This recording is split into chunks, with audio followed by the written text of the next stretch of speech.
name is Anna Eskamani. I am proud to serve District 47 in the state legislature, and really humbled to be in this space. And I thank folks for joining us during the holiday week as well. The name Theodore Hayes might sound like a character in the Christmas Carol, or maybe it's Scrooge's much cheaper cousin, but actually it is actually the name of Eric Szilagyi's email address, who serves as the CEO of FPL. It was recently learned that Eric Szilagyi, who makes upwards of $8 million a year from his position at FPL, had a pseudonym email address that he was using to communicate with operatives that were behind the fake candidate scheme. More than $500,000 was spent that we know on these fake candidates. And it does seem like lines are going towards FPL as being the entity that also funded this operation, with the CEO playing a key role in talking to those political operatives. And one of these Senate races that Congressman Crist mentioned was lost by the Democrat with just 32 votes. And so when we talk about political corruption, this is as one of the worst and most egregious examples in Florida history. And I think what's even more frustrating for so many Floridians as they learn more about this political corruption is they're not only met by politicians who consent to the rigged system of corporate greed because FPL writes them campaign checks, but they're also frustrated by the fact that this is a monopoly where consumers can't choose to just stop paying FPL, because if they make that decision, they lose their electricity. This is obviously an essential good.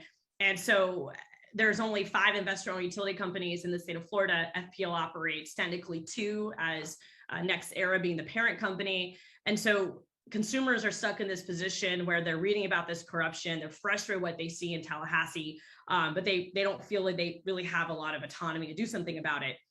Now, what we can do as elected officials and as community advocates and as business leaders is hold FPL accountable, and hold accountable the politicians and the consultants who participate in this corruption, not only undermining our democracy, but making it harder for Florida families to pay their bills on time, and to express competition in the energy market.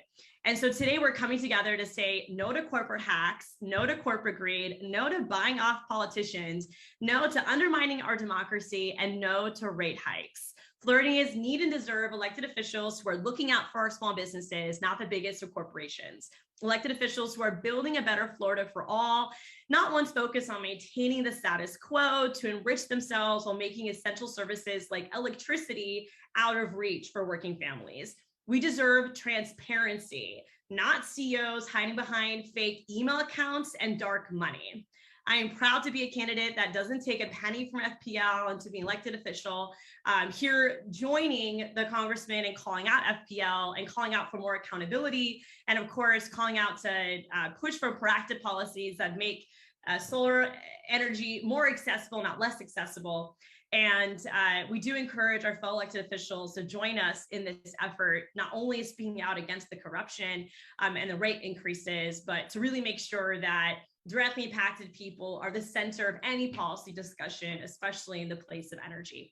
And so thank you again for having me. I'm really honored that I get to introduce one of our business owners in Florida, Mr. Scott McIntyre.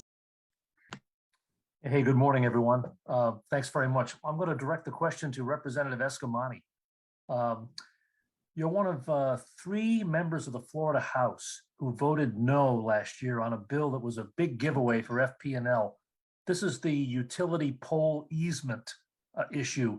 FP&L got into a big fight with AT&T at the FCC. FP&L lost, and FP&L thought it would be much better if the Public Service Commission regulated all this stuff.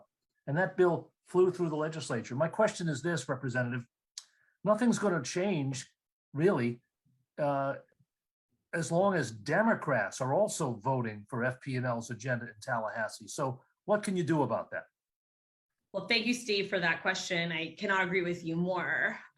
It was very frustrating, not just on this issue, by the way, but issues around the sugar industry as well. Oftentimes, there's only a handful of us in the Democratic caucus who are brave enough to stand up to these special interests and vote in a way that focuses on the people of Florida, not these corporations. And so it's going to have to take an intentional grassroots effort really led by not just Democrats like myself as facilitators, but I would say our business community and our environmental community to help break this up, because business as usual of folks going to a reception FPL host and getting $1,000 and that buying their vote is unacceptable when everyday people learn about it. When the Miami Herald broke the story yesterday about the $10,000 check from FPL to the bill sponsor in the Senate, what I found to be so interesting about the public commentary was, wow, it only takes $10,000 to buy off someone. I would think there would be at least a bigger check there. And for a lot of Democrats who accept FPL money, it's even less, right? It's $1,000 here and there. And so, I think there's two sides to this point. One is we have to amplify accountability on this and really make sure that elected officials realize and candidates realize that when you engage in this transactional decision making, it is not only unethical, but it's bad for your community. And that needs to be amplified. And I think the environmental community is the best group to really amplify that because they're trusted. They have a network that they can tap into, and it would amplify this issue as a political one that folks should really care about. That when you're researching your candidates on your ballot, you're looking at where their money comes from. It's something I'm very transparent about, but not every elected official is. And I think that needs to become a norm. But then the other side of this, for people like me who are also, actively fundraising and identifying new candidates and trying to build a bench for the future, what are we doing to support new elected officials and current elected officials to afford a campaign without taking their money? Like, I do think there's also this, unknown, well, I guess the unsaid truth that like raising political dollars is difficult, and it's easier to take $1,000 check from FPL than to be on the phone or to do, online appeals. Because you look at my fundraising, I raised about $10,000 last month from like 111 people. You go to some other elected officials and they raise $10,000 from 10 $1,000 checks. You can tell which one takes more time, right? And so we also have to support other candidates and their ability and their capacity to raise grassroots money and to also raise money from ideologically driven donors versus the corporate donors. And that is the culture shift that I'm working on. I'm being very intentional in trying to help others do that. But I know it doesn't happen overnight. And so I don't look at this as red versus blue. Honestly, I look at this as us versus the system. And changing systems is very, very difficult. But if one person's brave enough to say it and try to do it, it does create a catalyst. And so that's what I'm hopeful for. That's what I am building. And that's why I think, my work in the Florida legislature is so freaking important, because you can't lead this change in a short period of time.